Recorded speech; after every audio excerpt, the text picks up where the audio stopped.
Good afternoon. Can you hear me? Hello. Yes, sir, we can hear you. Yeah, because today the number is very less, 22 students only. But anyway, we will continue because I know that today there are news about the curfew and everything, and power failure, power cut. We will see that, how far I think our online delivery we can do, because by look at the current situation of the country, we may have some problems. But anyway, that's okay. We'll move on. I hope number will increase. And for today lecture, I gave two PowerPoint files and three extra readings. The first part of the lecture, we are going to discuss with you the how to evaluate engineering project investment, public, private, and not-for-profit organization. Actually, this is a part of the economic project appraisal, or what we call the cost-benefit analysis. Economic cost-benefit analysis. This is very important, whenever you do project, program, or policy, while you are revising, while you are introducing a new project, program, or policy, you have to look into that economic aspect of it. That is going to cover with this lesson. Sometimes some of you may be already working with a feasibility study, or maybe opportunity study, or maybe conceptual study, or maybe detailed design study, maybe what we call the project performance monitoring system evaluation. When it comes to the project literature, economic project literature, then we have to do all these things. Then this will give some idea about, how to do this economic analysis. Mainly the economists are doing that work. Then if you see the how to evaluate the engineering project investment here, because all the projects we consider as, the project management is part of the engineering and architecture mainly, it is mainly technical subjects. That is why I put engineering project investment. And the private sector or public sector or not-for-profit organization, even we can include the what we call the farm organization, citizen groups, even the student movement type of, they also do the projects, Then how do you evaluate their one, especially the not-for-profit organization? You have the second PPT file, it explains the cost effectiveness analysis. Cost benefit analysis may not going to work, If people can pay something, then we can include the CBA, what we call the cost benefit analysis. But if they can't pay, but even though they are entitled to get like a health or free education, clean water, basic electricity, the basic vaccination type of things, rather cost benefit, we go for a cost effectiveness. Cost benefit mainly, if you can impose a easily price, we can use this one. Therefore, the lecture going to cover actually the identification of the cost and the benefits. Can you hear me? Hello, can you hear me? Yes, sir, we can. Yes, I can hear.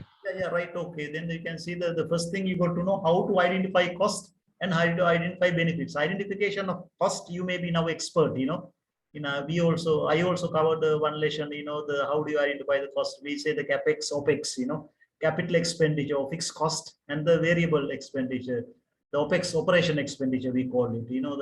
When it comes to the total cost, how to identify what we call the TVC plus TC, total cost plus total variable cost. Then thereafter, what are the average costs, marginal costs, etc. That aspects. Therefore, cost identification, economic cost identification, you are maybe expert. Even the accountant, the market cost identification may be little different from the economic cost identification. Whatever identify cost, we identify with the market available figures, but thereafter we want to convert that into the economic cost. While we are converting to economic cost, we have to do some conversion to the market cost, because market cost always distorted with respect to the maybe taxes or government direct control or subsidies. Therefore, market cost doesn't reflect the exact cost for what we call the opportunity cost for economy. Therefore, in order to find that one, we are converting this financial or market cost into the economic cost with a conversion. The conversion we do in your example, I just put the Colombo suburban railway project, the feasibility part, which I involve as a chief economics and financial advisor for that. I put that part, then you will see that how to calculate the conversion factors. We need some data for that one, especially the elasticity data, import data, export data, and taxes type of things, that is there. We will discuss when it comes to that part. Then the identification costs, you may be now expert, economic lecturer explain, maybe your marketing, maybe finance lecturer, accounting lecturer explain. And thereafter benefits, how do you identify benefit? Benefit means revenue, whenever you do project policy or programs, it generate some benefits. Benefit means in general terms, revenue. Revenue means P multiplied QD, price multiplied from the amount you produce, The amount calculations maybe in social projects is not going to be easy, but there are the plenty of techniques we develop over the years to identify even the intangible benefit also, tangible benefits, you can touch it, you can identify, and you can easily do it.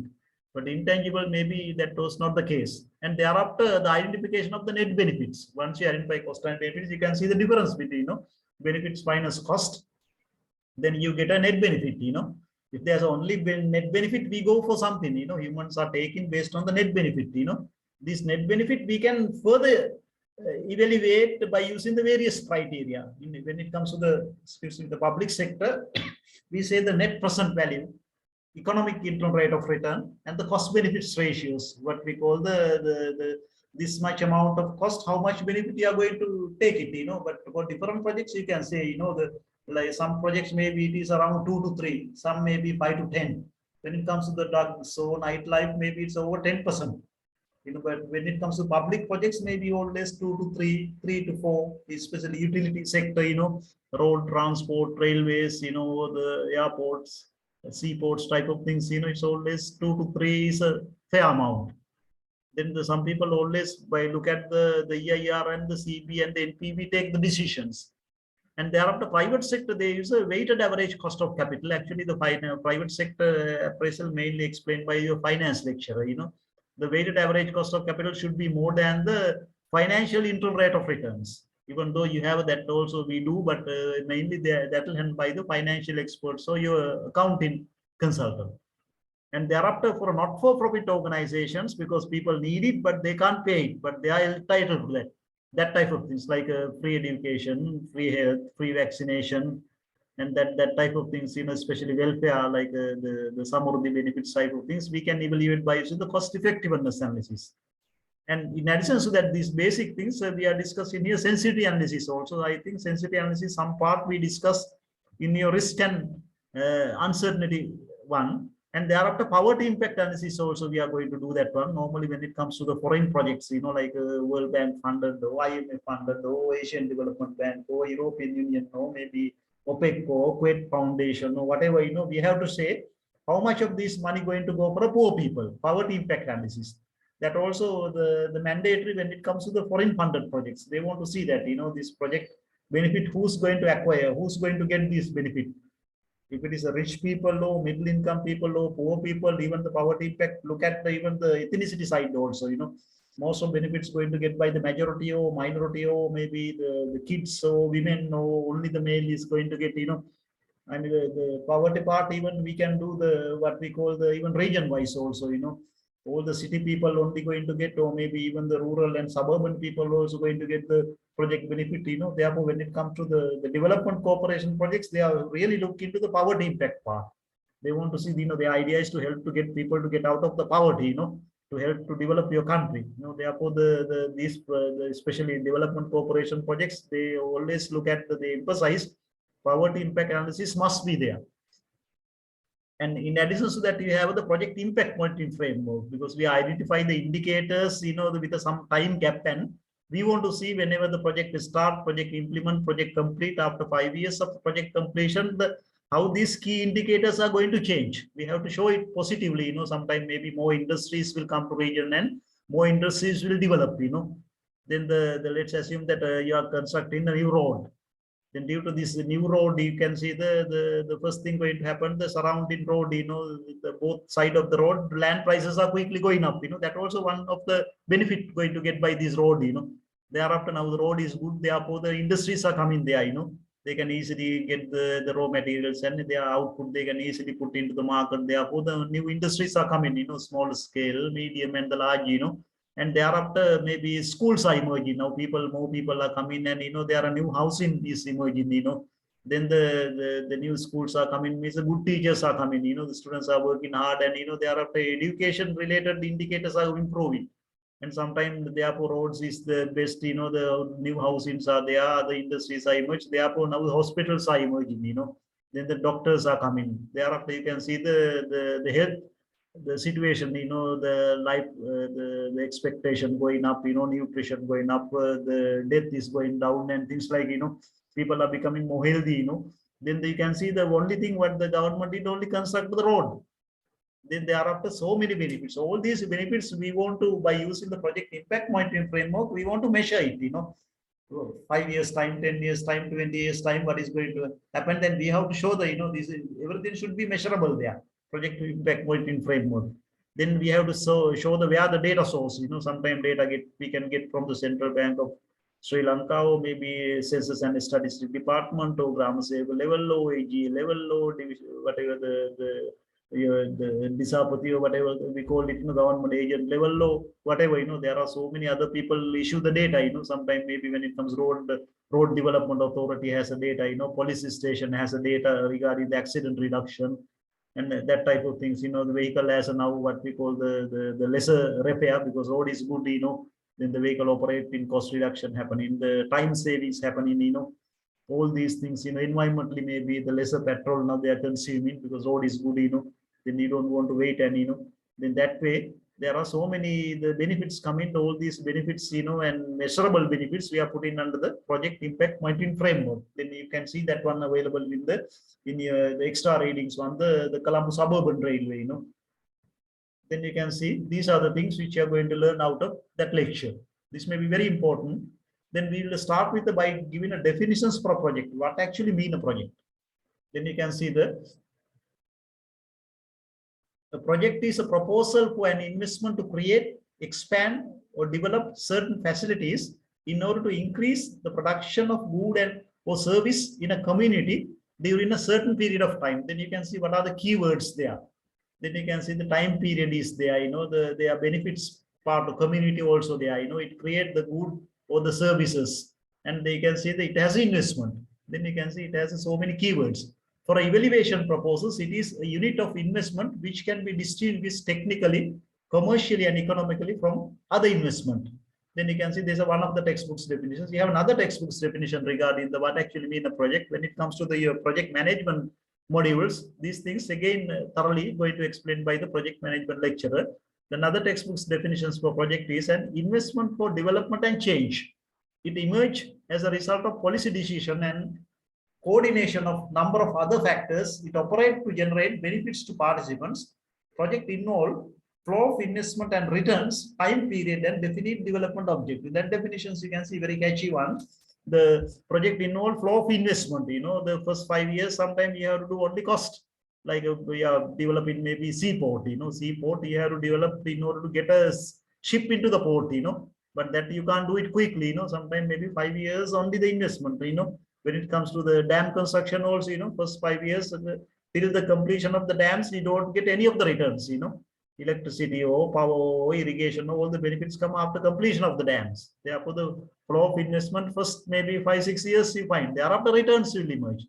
Therefore, it has a time period, definite development objectives. There's another definition, a small unit of an economic planning process. If you get any economic planning document, we have a small projects, maybe sometime program we call it. Program means series of projects together. Then you can see the how do you identify the cost and benefits. Now you have some idea about how to define the projects. Thereafter, identification of the cost and benefits. How we are going to identify the cost and benefits? You can say direct cost and the direct benefits, indirect cost, indirect benefits. That way, but there are nowadays a lot of software available. By using software, you can easily calculate, but your experience matters there. Even whatever the software available, experienced people know how to calculate the cost and benefits. What are the direct cost and what are the direct benefits? What are the indirect costs? What are the indirect benefits? And there are some people say the primary cost, primary benefits, secondary cost, secondary benefits. Some people take the tangible cost and tangible benefit, intangible cost, intangible benefits. And the identification through specific projects. You take the specific projects, but according to that one, you can say like if you get irrigation projects, dam construction, you have agriculture benefits, the electricity or power benefits, and the flood control benefits and conservation benefits. That way you can identify. For that one, you have a cost, you have benefit that way. And the identification according to project objectives, that also another way of identifying, especially mega projects, we do that way. And sometimes we identify with and the without project. If you have a project what is the situation, cost and the benefit. If you don't have what is the situation, that also very famous with respect to the software, Example, the multi-purpose irrigation projects, you can see the Sri Lanka, we have a biggest project is what we call the Mahavali Development Irrigation Projects. And recently we completed Moragahakanda also. Then you can see the multi-purpose irrigation projects. You have a power cost, power benefit, agriculture cost, agriculture benefit, irrigation cost, irrigation benefits, flood control cost, flood control benefits, human settlement cost, human settlement benefit, and the conservation cost, conservation benefit, public utilities creation cost, as well as their benefits, and the new cities and villages emergence, that also cost, that also has a benefit. And the inland fisheries, it has a cost, it has a benefit, and the recreation facilities, once you put the dam construction, you can have boat service there, and you can have hotels, you can have inland fisheries there. And like Mahavali is a good example, new Mahavali cities emerge, villages emerge, and there are the public service like AG offices, schools, and government offices, and buildings and everything emerging, especially for new projects. Then you can see that way also we can identify cost and the benefits. And the budget and the project selection, that also very important one. The problem of limit, then some of you are maybe different level managers, every manager wants more equipment, more supplies, more building, more employees, like, if you are head of the department or dean in the university, as a dean, I have always trouble with the head of the department and the senior management, I want to get, more equipment, more supplies, more building, more lecturers, more non-academic staff, and, lab facilities, and, that's a problem, but the issue is to accept good one and forget the bad ones, but that is why we are using the, how do you select the best one, in order to select the best one, there are a lot of technicalities we have to consider. You have to ask from the economist. Economists know how to get the best and how to forget about the bad things. The idea for this, what we call the project evaluation, project appraisal is to select the best project and to forget about the bad projects. How do you select the best one?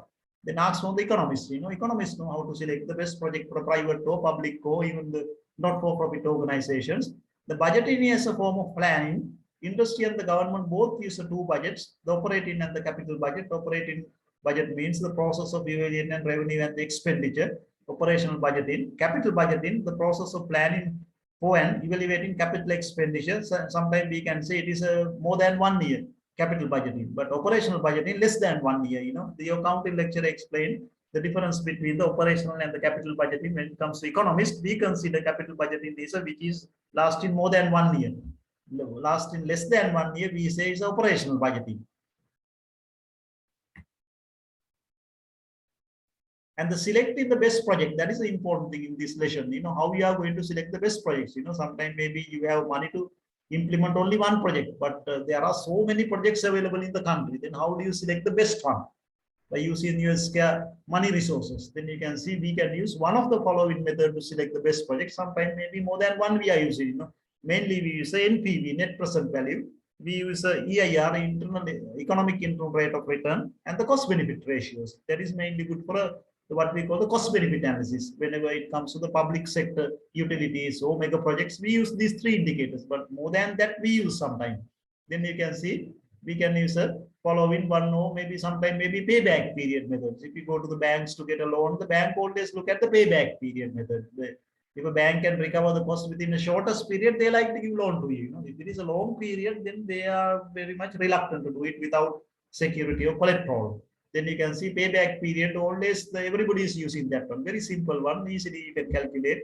Your accounting lecturer or finance lecturer going to explain that one. And the rate of returns, there are so many type of rate of returns available for that. The simple rate of return, we call this SRR. You have internal rate of return, IRR. You have minimum acceptable rate of returns, MARR, and you have benefits cost ratios. You have capital output ratios. Then you can see there are very many rate of returns available. By look at that one, you will select your project. And you have annual worth, another one, especially for private sector. We use a NPV, and we use a value-added criteria, how much value the project going to add for a maybe overall economy or GDP or national economy. For large public sector projects, we are using value-added criteria. We have used so many other criteria like employment benefits, how much employed they are going to generate, what type of employment is a long-lasting one, or maybe short-term one, or for a skilled labor, unskilled labor, maybe semi-skilled labor, therefore employment effect also matters. country like Sri Lanka, our main problem is the employment issue. The most of our young people, educated people, they don't have job. So whatever projects bring a job, we approve it. We don't care environmental, social, or whatever other negative things. Because our burning issue is employment, like a foreign exchange effect. Nowadays, the government and everybody is eager to increase our foreign investment. We have a serious problem with the hard currencies. If any projects bring in or maybe save in hard currency, we approve these days. We don't care any other things. Sometimes when we like to sell in a part of the country, the government argument is, even though we sell, we don't allow them to go with it. But the facilities here, Singapore also start that way. Most of the lands and whatever space they sold, that is the way this thing. But they never allow you to go with that one. But anyway, sometimes they allow your own people to not to. There's no permit to enter that facility. Now what happened now in the Hambantota case, like then even though they will save our foreign exchange, sometimes they will help us to earn some of the foreign exchange. By look at your country's desperate situation nowadays in Sri Lanka, if any foreign exchange earning projects, whatever other negative benefits they bring, government will approve. There are no any other choice. We were in that desperate situation. Another one, the technology transfer. Your area. If a project is bringing the technology transfer to your country, maybe you may have so many other problems. Like environmentally, that maybe the man-made environment and the natural environment will be devastated by that project. Sometimes maybe socially and culturally, religiously, this project may be unacceptable. But even though technology will transfer, therefore some countries they are accepting that one. Especially when it comes to the multinational corporation. The last time lecture we were explaining that one. You see, they are given employment, they are given a foreign exchange, they are given a technology management skills, and so many other things. Capital, the investment savings gaps they are filling. Therefore, we accept it. There's so many other criteria we are using to accept the projects. But basically, we are using when it comes to economics one, net present value, internal rate of return, what we call the economic internal rate of returns. Normal internal rate of return we convert to the economic internal rate of returns, and thereafter the CB ratio, cost benefit ratio we are using. That's the efficiency indicator. Then we can see these things. Some of these things other lecturers also going to explain to you, especially your finance lecturer, accounting lecturer, your project management lecturer, sometimes marketing lecturer, because they are also using these indicators, some of these indicators to select the project. Thereafter, one by one, you can see, I don't want to go into detail because most of these things while you are undergraduate, so maybe while you are doing your professional examination, you will more or less learning these things. Then you can see the first one, payback period methods. Then you can see this measures the time needed for a project to cover its total investment through its net cash earning or number of years required to cover initial investment. When deciding between two or more competing projects, the usual decision is to accept the one with the shortest payback period. Sometimes you have limited amount of money, you have two projects competing, one project take 10 years to pay back the money, everything, other project 5 years, then always you are selecting the 5-year one. Bank also like to give money for a shortest one. Then you can see the payback is often using as a first screening methods. That may be good. By this we mean that when the capital investment project is considered, the first questions to ask is, how long will it take to pay back its cost? How long will it take to recover the cost? If it is the shortest, people like to give funding to you. That is the way the commercial banking behavior. Development bank may be different from the commercial bank behavior. Then how to calculate the payback period? You have formula there. Then you have I is a total investment. You can calculate that one. Then you can see the P is a payback period, and the FT. Then you can see the annual net profit in the year T, the DT, the annual depreciation in the year T, and the FT plus DT, the annual net cash earning the year T. Then you have example there. I don't want to go into example. Then just you can see that the calculation, the payback period is illustrated in the following table. Then this data you can substitute to the formula. Then you get automatically that one. Then you have to see that what are the advantages of this method. This is very simple and easy to understand. Anybody can understand. Even kids can understand. It is a useful criterion in case of risky projects and relative capital scarcity situations. And the limitations, it ignores the timing of the cash flows and not suitable for long-term projects. It ignores the time value of the money. The method is unable to distinguish between the project with the same payback period. If you have both projects are given a rate of return within 5 years, you don't know which one to select. Then you have to use other indicators, not only the payback period. The choice of any cutoff payback period by an organization is arbitrary. Some banks have we give only 5-year loans, we give a 10-year loan, very arbitrary things, It may lead to excessive investment in the short-term projects. The long-term project we badly need to country to put your economy into the right tracks. It does not take account of the variability of the cash flows. Then you can see that all these limitations are there, but even to as a first screen, this may be the very good to understand. Another one, the simple rate of return methods. Then you can see simple rate of SRR is the ratio of the net profit in a normal year to the initial investment. This rate could be computed either on the total investment or equity capital. Sometimes you are maybe raising your capital with the share market, then you have to use for equity capitals. Then you can see the advantages. Simple calculations are applied, the simple rate of return. Useful tool for quick appraisal of the investment probability of a project. It's particularly one with the relative short life spans. It can be used in cases in which sufficiently detailed information for more comprehensive analysis is not available in the country. Sometimes maybe the information may be not available. Therefore, quickly we can use that one to check the feasibility of the projects. Can be used for preliminary evaluation at the early stages of project implementation. Likewise, the payback period, simple rate of return also may be good to see that the initial stage, the profitability of the projects. And how to calculate, then you have formula, then you can calculate this a simple rate of return on total investment or equity capital, the RORE. Then you can see F is a net profit in a normal year after making provisions for the depreciation, interest charges and the profit taxes, profit and the charges and the profit taxes, and the Y annual interest charges on the loan in the normal year. I is a total investment comprising equity and loans. The Q is the equity capital invested. These are the two formulas. Then you have example there. Then you can see the example. If you apply this one, then you get a then R 12.5% and the RE of the equity, you will see 16.7. Then this also good too as a first screening, and it has a limitations. This method driving an appreciative criterion, and in real terms, it may be difficult to find the normally adequately representative for the whole life span of the projects. Maybe this only 1 year data we are taking. Therefore, other years may be not good. Maybe long-term projects may be not right to evaluate with this type of techniques. This method ignore the timing of the net profit and the cost during the whole life of the projects. Then even though we are using it, your accounting lecturer further explained this one. This is an important one, the internal rate of return.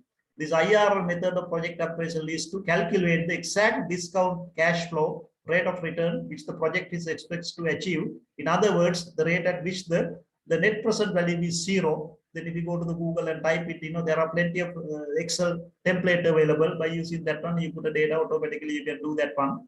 So otherwise, there are plenty of software available. You can buy that one. And sometimes in some software is embedded there. And the IRR is generally defined as the rate at which the present value of cost is equal to the present value of benefits, or the rate at which the present value is equal to 0.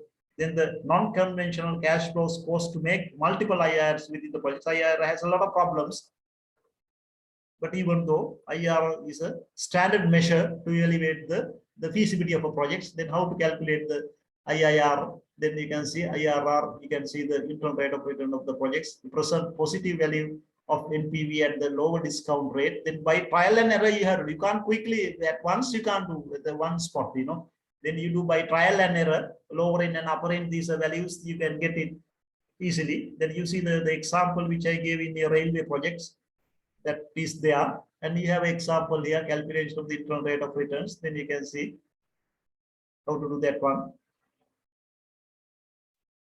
Nowadays, you have plenty of software. You go to the Google and type it. The advantage of the IRR methods, the information it provides is more easily understood by managers, especially non-financial managers also can easily understand that one. The discount rate does not have to be specified before the IRR can be calculated. The hurdle discount rate is simply required to which the IRR can be compared. Sometimes we can say that when it comes to the utility or maybe infrastructure, the ADB expect railway to be somewhere around 8 or 9%. Maybe road, sometime maybe 11 or 12%. For health, maybe 4 or 5%. There are threshold available. Sometimes it is given by the funding agency, or maybe it is available in your country, the finance ministry or treasury. They have a set rates, but that is the rate we are using as a benchmark. It should be more than that. And the disadvantage of the IRR method, if managers were given information about the both return on capital employed or return on investment and IRR, it might be easy to get their relative meaning and the significance. It ignores the relative size of the investment. That is one of the main weakness there. But even though IRR is a more or less a very acceptable methods to approve the project and their profitability. And you have so many other things. These things explained by your financial management lecturer. This is a MARR, what we call the minimum acceptable rate of return. Then is a lower limit for investment acceptability set by the organization. So the individual MARR should be equivalent to the cost of capital. Then how do you determine that one? Excuse me. Then I don't want to go into detail because MARR, your financial lecturer, is heavily calculated, especially share market investment, heavily be appraised based on the MARR. And the real world assumption, there are plenty of assumptions. This is a little complex, but you are learning with examples from your financial lecturer. The economists, we don't do that. There are other one, this is economists mainly doing by the benefits cost ratio, or we call the profitability index, like the IIR. The benefits cost ratio is a non-dimensional measure that compares discounted benefit with the discounted cost. When the benefits cost ratio is a greater than 1, the NPV of that alternative positive for that MARR. You can see these indicators are linked to each other. They have some relations. And once you read that the railway or maybe practical cases study, you will understand these are more or less have some technical relationship, these indicators each other. The profitability index is determined by dividing the present value of each proposal by its initial investment. Then you can see the PI is a present value of cash inflows divided from the present value of cash outflows. As an index value greater than 1 is acceptable, and the higher the number, the more financially attractive the proposal. As I said earlier, there are the values available. Normally for a railway, we expect it should be 2 to 3. Maybe some projects it is maybe 4 to 5, but if it is more than 5, it should be like a drug go, maybe what we call the nightlife, or maybe alcohol business type of things. Otherwise, in a normal business, you don't get more than 5. There's a very high value, because these things also relate to each other, like EIR and the NPV and the PI index. These three are related to each other. Therefore, if one is coming high, other also should have to come high. So one you can't keep a low, and other you can't keep a very high. They are interrelated to each other, because we are getting the same all these indicators with the same project data. Same cost and same benefits. And we have so many other indicators like annual worth. We are learning all these things from the financial lecture. Economists, we don't use that much. But because when it comes to the evaluation of the investment, economists and the financial guys, accountant, we work together. Therefore, sometimes that is why, the railway one, I did both together. Because we are hiring the single person, you have economic and financial consultant, no expert we call. And you have another one is important. One is a net present value, NPV. That also economically very important. NPV of a project is defined as the difference between the present value of its future cash flows and outflows attributable to a capital investment or the long-term projects. The NPV thus calculated as a present value of cash inflows minus the present value of cash outflows. Then if a NPV is positive, it means that the cash inflows from a project will yield a return in excess of the cost of capital. And so the project should be undertaken if the cost of capital is the organization target rate of returns. Then you can see that when NPV is negative, it means that the cash inflows from a project will yield a return below the cost of the capital. So the project should not be undertaken if the cost of the capital is the organization target rate of returns. Normally we say NPV is a negative mean, forget about the project, it's not going to give a right rate of return. And if NPV is exactly 0, it means that the cash inflows from a project will yield a return which is exactly same as the cost of capital. And so the project will be only just worth undertaking if the cost of capital is the organization target rate of returns.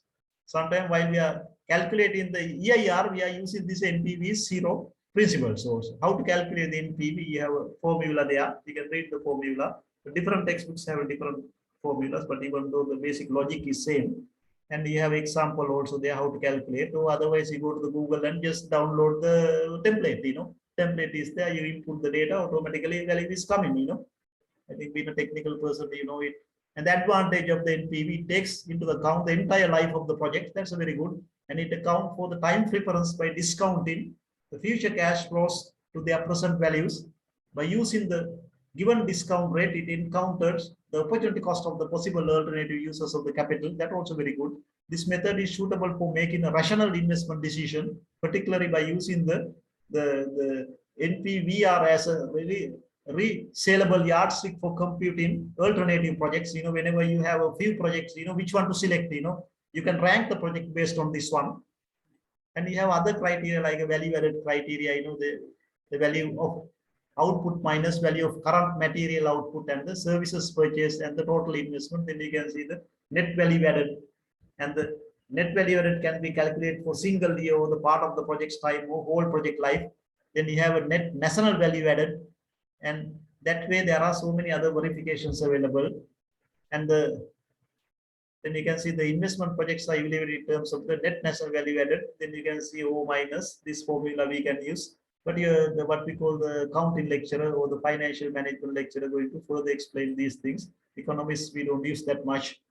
And these are the further explanation of that one. We can use as absolute efficiency test, this value-added criteria, and the relatively efficiency test, the rank to project we are using that one, especially if you have a capital shortage issues, then the value-added criteria is very good to rank the projects.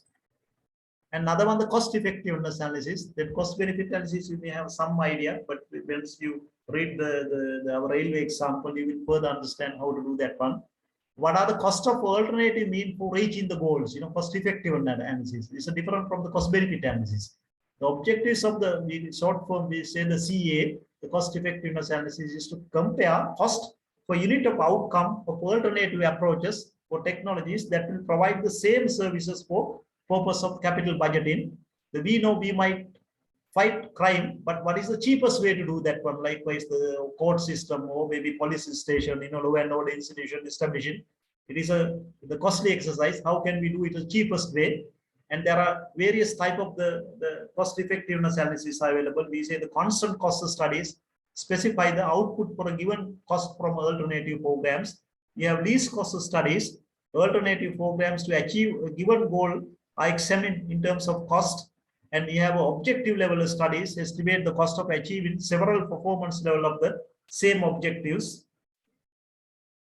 And we have extra what we call the PPT file also that will further explain the cost effectiveness analysis. In your syllabus, you don't have cost effective analysis. They were saying give some idea about the cost benefit analysis, that is we thoroughly covered. And you can see some example regarding this is the what we call the Kalani Valley railway lines investment justification with economic and financial assessment. Then you can see the Kalani Valley, everybody knows, starting from the Maradana to end with Avisavilla, I think somewhere around 80 kilometers. Yeah. Then at the moment it takes 2.5 hours to come to the Avisavilla to Colombo. We can do it within maybe half an hour, maybe 20 minutes. We can do it. But that didn't happen. But by using the economic analysis, we explained that one. Then you can see the economic and financial analysis. So mainly we do hardcore economic analysis and the economic sensitivity analysis are there. Hardcore financial analysis and the source of funds and the financial sensitivity analysis is there. And you have extended cost benefit analysis. Extended cost benefit analysis means you have extra reading also there. We say the ECBA, that means normal the cost benefit analysis, we are adjusting to the environmental and the social analysis. In social analysis and the environmental analysis adjustment, we call the extended cost benefit analysis. Then you can see all these indicators like EIR, ENPV, and the CB ratios are a little going down. If it is going down below the acceptable level, we say project is not feasible, we stop the project. Some of the project we stop because environmentally it creates so much problem. Socially, projects are very harm. That is why these are three indicators, EIR and the ENPV and the CB ratios are going down. But in Kalani Valley, it's not going that much. Normally you can see the EIR is in economic analysis 15.78. But after we do the extended cost benefit analysis, it will go down to 13.50. But the Asian Development Bank rate is 8%. Then we don't have any issues. Above the 8%, then we can say still go ahead. ENPV is still positive. And the CB ratio is also earlier 2.73, now 2.46. It didn't go that much far. Then it is a more or less acceptable investment. The cost benefit analysis and the extended cost benefit analysis, it passed the test. And you have another one, the poverty impact assessment. Then you can see the overall, the poverty impact ratio value of the Kalani Valley railway line project is a 73, around 73, 73.25%. That means if you invest ₹1, 73% go to the poor people, the who is using the Kalani Valley railway, mainly middle income, lower income, and these school girls, boys type of people, the wage laborers type of people come to the Colombo, you see the people are bringing the street walkers, like the street sellers, they are mainly bringing the goods from the Avisa Valley to the Peta. They are using that Kalani Valley line, therefore we say that if you develop the Kalani Valley line, mainly poor people are going to get benefit out of that one, especially some of the people, these type of people, those who are using three-wheelers, motorcycles, instead of using that one, they are using the KV line, price is low. Then that is why the foreigners like to help to develop a KV line, because most of the benefits go to the poor people. Then you can see the divisional secretariat division beyond home agam has a more impact on poverty reduction with the KV line development.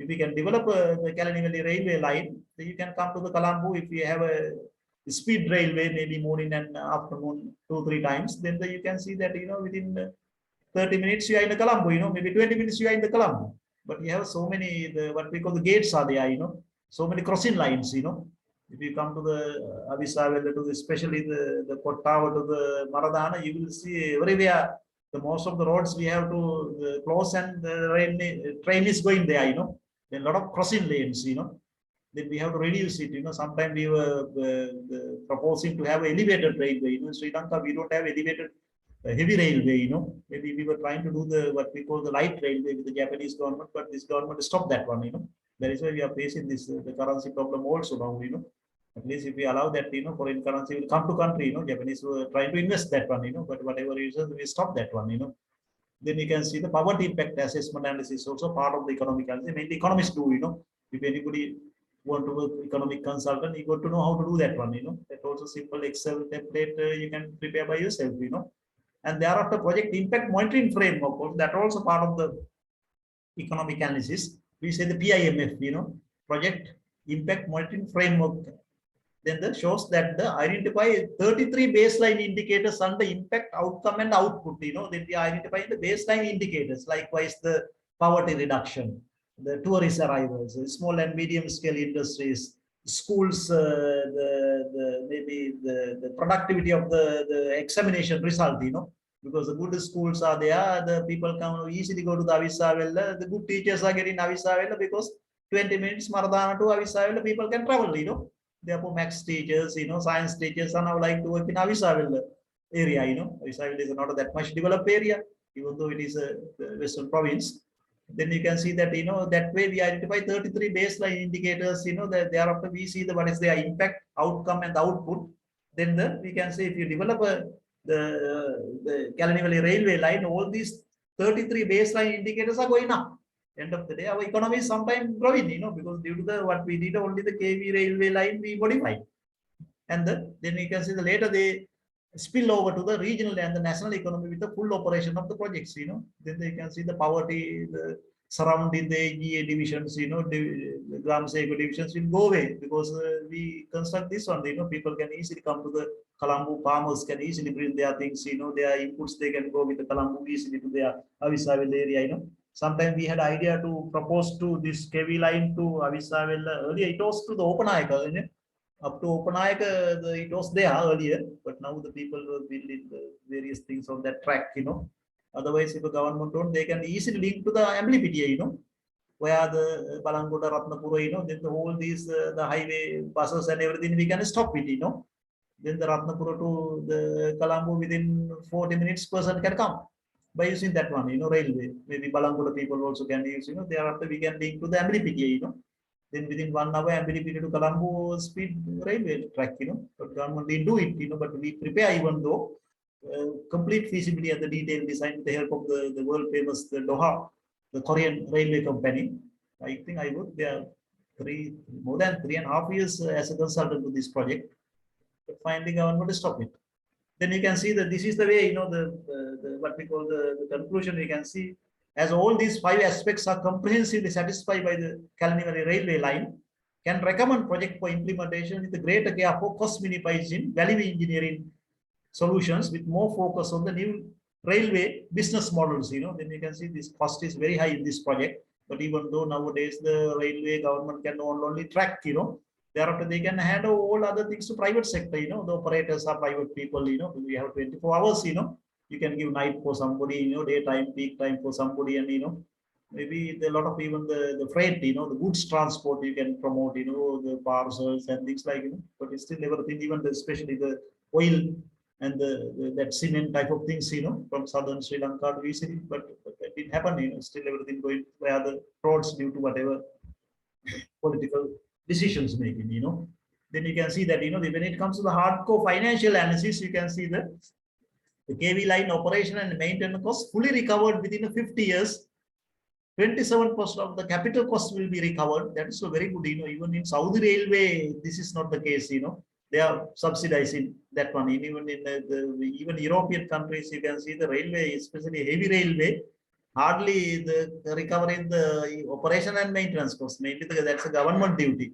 We consider it as mainly government duty. But more or less, if you develop a Sri Lankan KV lines, you can see this is a very commendable situation, and many heavy railways around the world are not even recovering the full operation and maintenance costs. But whatever reasons, the government more or less not interested about this project now. But cost is anyway high, but even recover that one, Then this is very good, these values, Then you can see when it comes to hardcore economic analysis and the economic sensitivity analysis, a very robust situation under the extreme for individual and combined cases. Even the risk and uncertainty lesson also we explained the, getting these three indicators, upper and the lower boundaries, and how it's going to vary. Then what is going to happen for the key indicators like EIR and the ENPV and the CB ratios is still positive. That is why we say project is very robust, and you can see that one.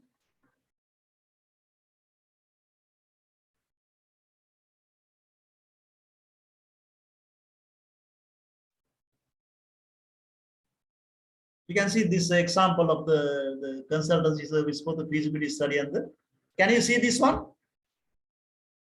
Hello? Yes, sir. Yes, sir. Then you can see the chapter 15. This is a consultative service for the feasibility study and the detailed design of the Colombo suburban railway projects. Now we are working with a Kandy suburban railway projects with a Spanish company, The railways in Sri Lanka is a very pathetic situation, Fortunately, now the government allowed to increase the ticket price, The government is not investing, they don't allow you to increase the ticket price. Then you can see the pathetic situation, Railway, we can't run as the commercial organization. Even the IMF recent policy prescription also, railway should be restructure, because otherwise the taxpayers are paying huge amount of money to run the railway, Then railway can have a different customer segmentation, and railway 24 hours they can operate, if you get a night time, almost all the railway is empty, I very idle, no one is using, but night time we can use for a freight, goods, vegetables, oil, low, whatever, starting from where the Badulga to, Colombo to the north, and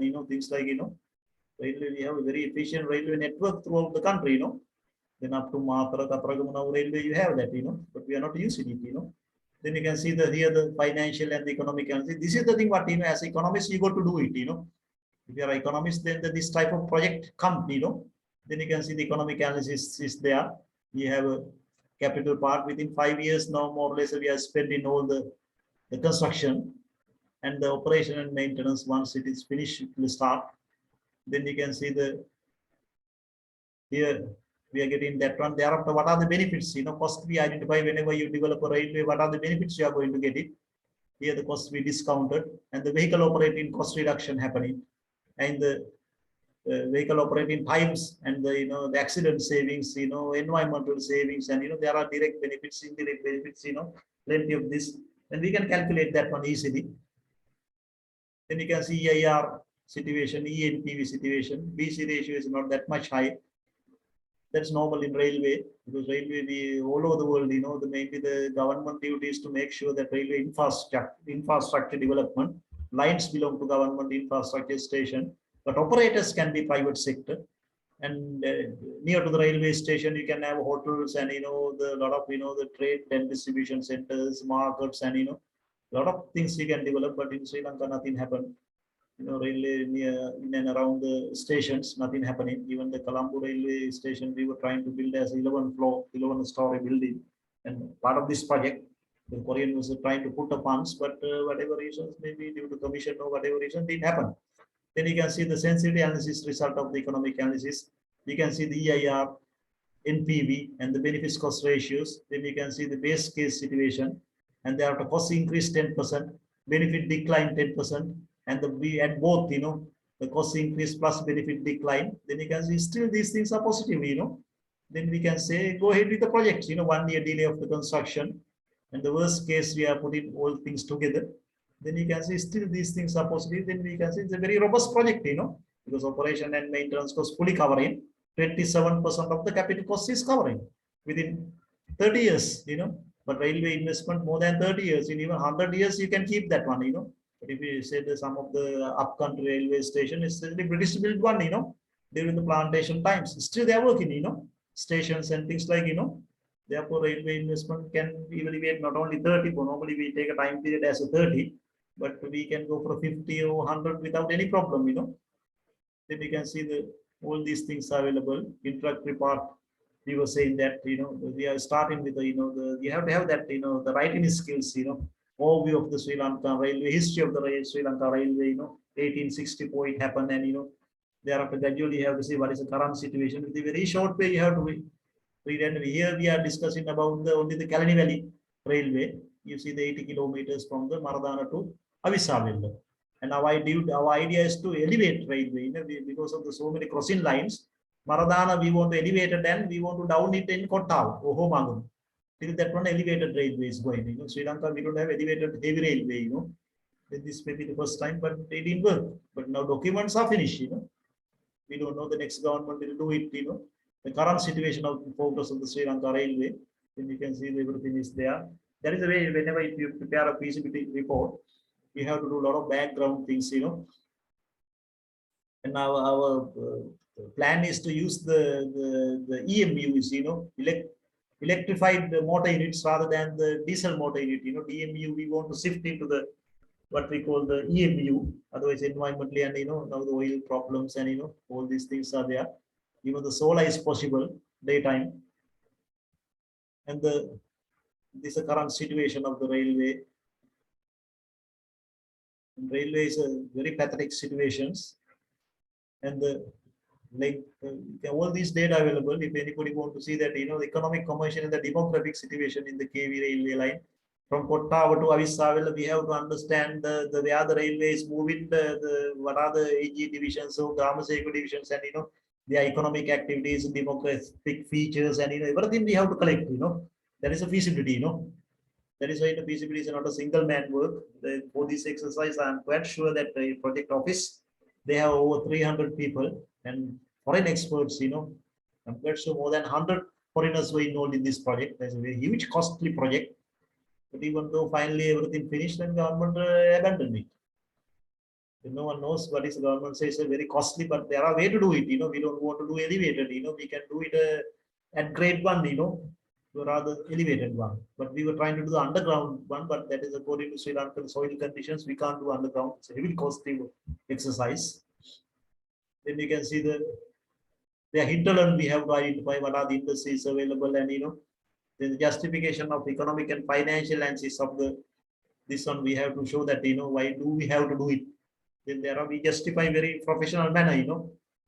And the financial feasibility analysis also we did. That is mainly financial, and the accountants are doing it. But even though I did that one, I may be good in finance as well. And these are the Sri Lankan transport scene also we have to put there. It's a huge book, The normally ADB and the World Bank always expecting academically sound, very complex, huge book, whenever you do. Otherwise, they don't trust your work, Then this is maybe a very big work. And there are economic situation also we are reporting, their macroeconomic situation. And we link that one into the transport and the railway situations. Then if you have time, just read it, major assumptions and the verification control parameters of the Kalani Valley railway line feasibility. Then you can see we are linked with the country's other project. There are plenty of other projects happening in transport sector, sometime overlapping. Railway doesn't know what road is doing, and and there are and the demand estimations. We know how to do demand estimations by using that nowadays software available. Here we use a STRADA model which developed by the JICA based on the STRADA model, and you can see the benefit and the indirect benefits also we identify according to that one. Then you can see the indirect benefit identification station wise we were doing that one, and a lot of field work we were involved there. As economists, we have to, then you can say technique used for economic and financial analysis. NPV we use IRR, we use BCR ratios, we use FIRR, we use a WACC, and thereafter based on that one, then this is a tax part of it. We have to remove some taxes, we have to add some. Then you can see the conversion factor. Then we are multiplying that one with the standard conversion factor 0.9111. We are multiplying our costing figures with this one. Then we get economic prices. Then you can see what are the indicators we are using. This one, the import duty, VAT, port, and all the taxes we are using and that way. And you can see this is standard the prices calculations format. And thereafter we were getting the life span for a railway assets, track beds 30 years we get in everything we get 30 years, but signaling we put a 10 years time signalings are changing due to ICT changing. Then you can see the DMUs and the EMUs, the diesel powered one as electric powered one. Our idea is to hold Sri Lankan railway to convert to the electrified railway rather than the diesel multiple unit.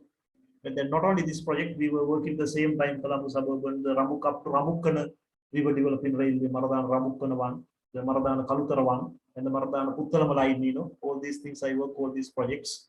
And now we are developing the what we call the Ramukkana to Navalapitiya and the Matha line with the help of the Spanish government funding.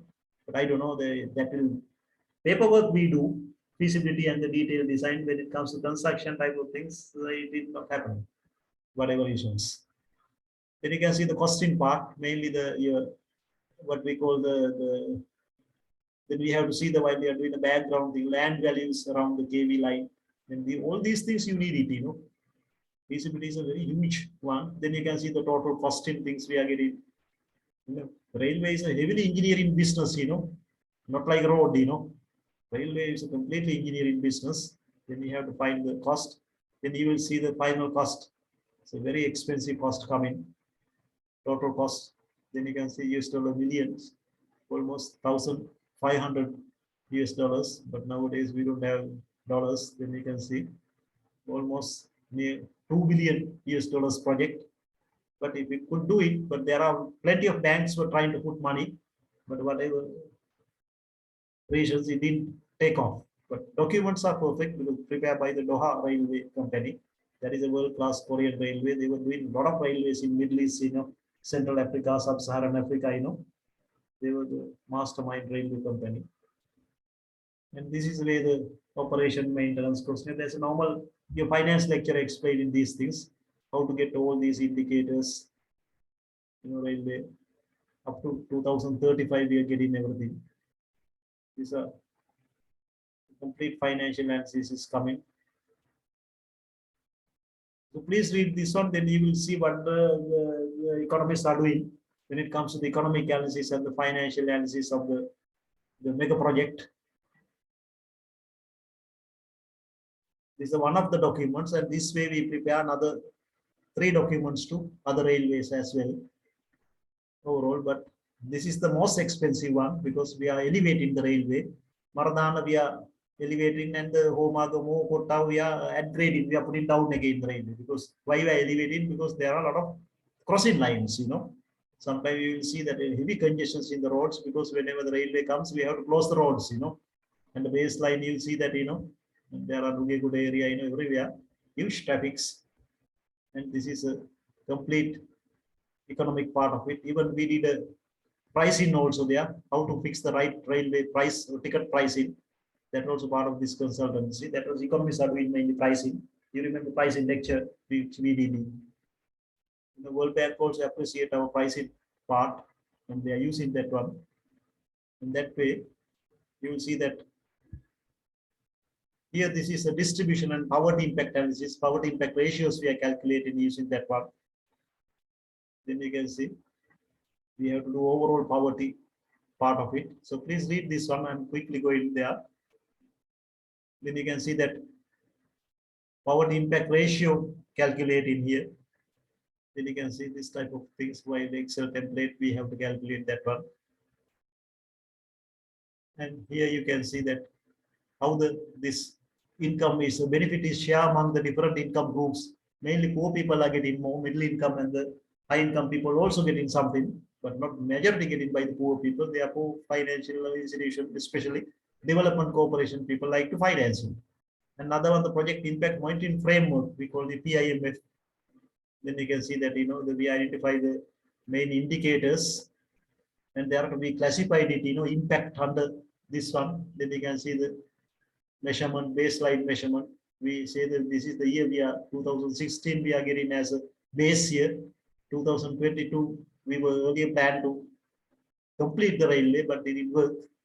2-3 years ago, they abandoned it. And that way you can see the impact under the economic level, the increased proportion of the Western and suburban province GDP to national GDP. That way you can see. And after completion of the MBA, you should be able to do this type of assignment for yourself.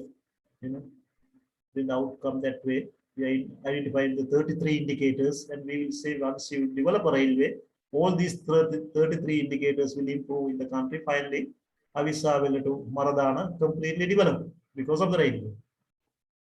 And supportive data also we have to show to the measurement. Whatever you say in the PIMF, you have to measure. Even the baseline photos, we have to say that we can see this is a current situation in the Kalni Valley railway line. You can see the very primitive way of gates, and we can see how the railway is going. If you come to the Colombo area, you will see the railway going through the ghettos and slums. We want to change everything. Then you can see that, because in picture wise also, photo wise also, we have to show that because these everything coming by the funding organizations, people, and checking all these things. So these are Avissa station. Then you can see we have to, if you are doing this type of assignment, you have to visit there physically, you have to go with your photographer, and we have to get the pictures, and you have to show that this is the current situation. We are improving it. And after 5 years later, another consultant come in and check in it, how they improve this situation. Even I remember I work with what we call the Hunnaskiriya, the Medamahanur, that what we call the have been bent project, the Hatabangu project. I may be the only person has a final photos of that road, before the construction of the roads, Then I went with my photographer and we took the photos, and even recently I sold one of photo for a very expensive prices for some of the British guys. They like to see that, not the current situation, the last situation before the development. In that way, and these are the things what the economists are doing, Because this is the pricing part of it. Just read it quickly, then you will see that once you complete this module, you should be able to do this type of this is a pricing part of it. We are proposing the new pricing structure, or pricing mechanism for a railway, and pricing lecture we did, free pricing, you remember, we are following there.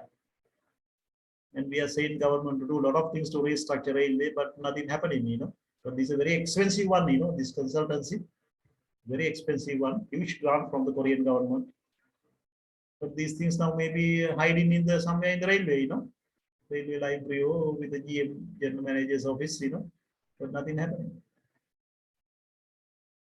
And you can see the total one, final one. So please read this one, then you will understand the today lecture.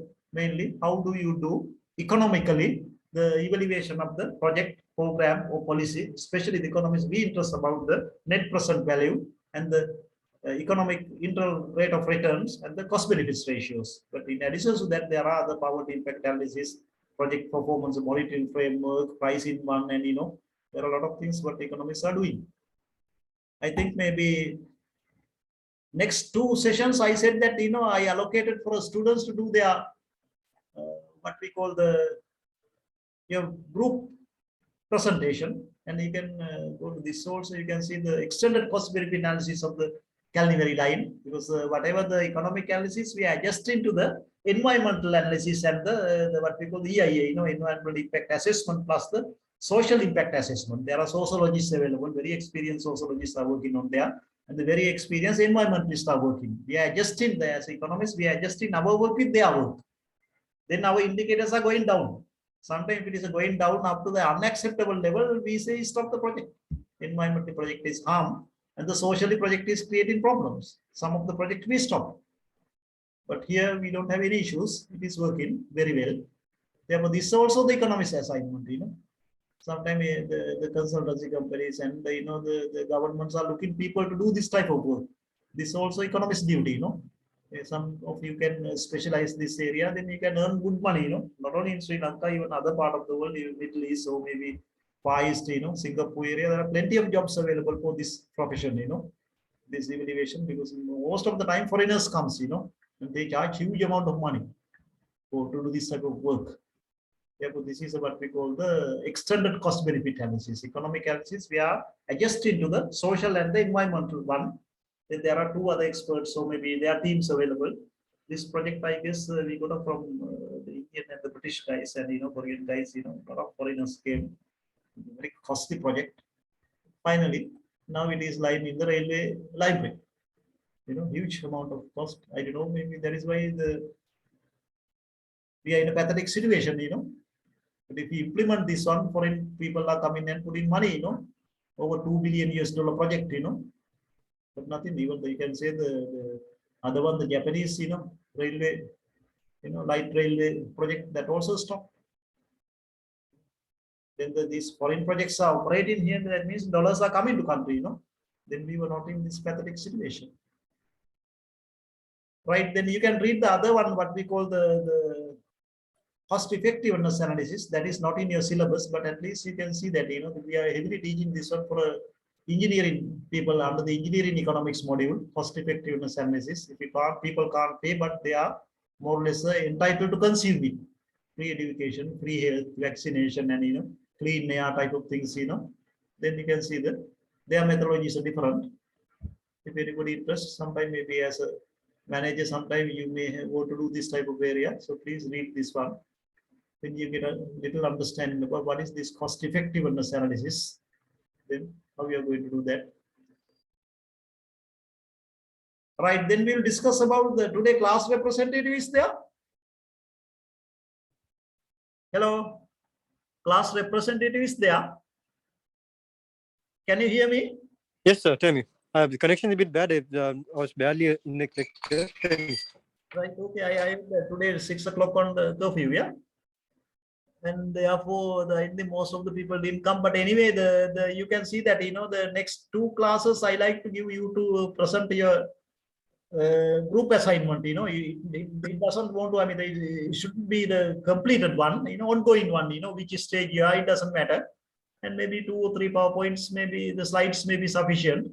And then all of us can help them to maybe with our constructive comments. Then you can come up with a very good report. Then if it is a good, then we can publish. And some of your previous batch did some work. Then we are publishing with the American professors and Middle East professors. We have a network. With our network, sharing the work with even your names are there. It's good for you also your career development. Sometimes some of you want to do PhDs. The professors got to know that you are good this type of work, then you can easily start your PhDs in other good part of the world, that is there, therefore take it serious. And next week, maybe the session we can select maybe 3-4 groups or maybe 5 groups or maybe 4 groups. And yeah, I will speak to the class. And yeah, but anyway, you have got to do, whatever whoever do, you are giving the marks. Presentation, you are getting marks, right? Your colleagues, we expect them to ask questions, they ask the good questions, we'll give marks for that. It's a part of the continuous assessment. Yeah, I will speak to them and try to get about 5 groups to present. Yeah, but thereafter, the other week also we can give, 2 weeks we can give. The last lecture going thereafter going to get. I don't know what is going to happen. Maybe next week the country will stay or not. We don't know. Yes. Let's see. Today suddenly they quickly declare the curfew, Yeah, 2 hours. I think I'll speak to them and let you know, sir, because even previous assignment, we had to postpone because a lot of the students couldn't work on the assignment because of power cuts and all these issues. Yeah, we understand the problem, but you can charge your battery, I will tell you if there's anything. If you do not want to do, you can find 1,000 reasons. Yeah. No. I'll speak to them at least 3 or 4 presentations to give next week. I'll speak to them and see. Yeah, definitely. Try to do something, without excuses.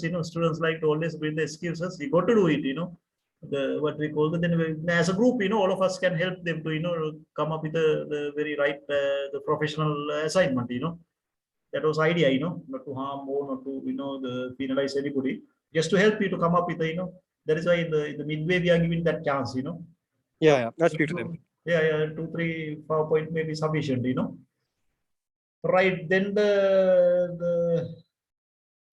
today little early we will complete because now you need to concentrate your mind also, but see what is happening in the country, Tomorrow there are huge protests about to happen, but now due to curfew maybe that may be not going to happen. I heard today in front of the Morocco University, undergraduate students are making a protest.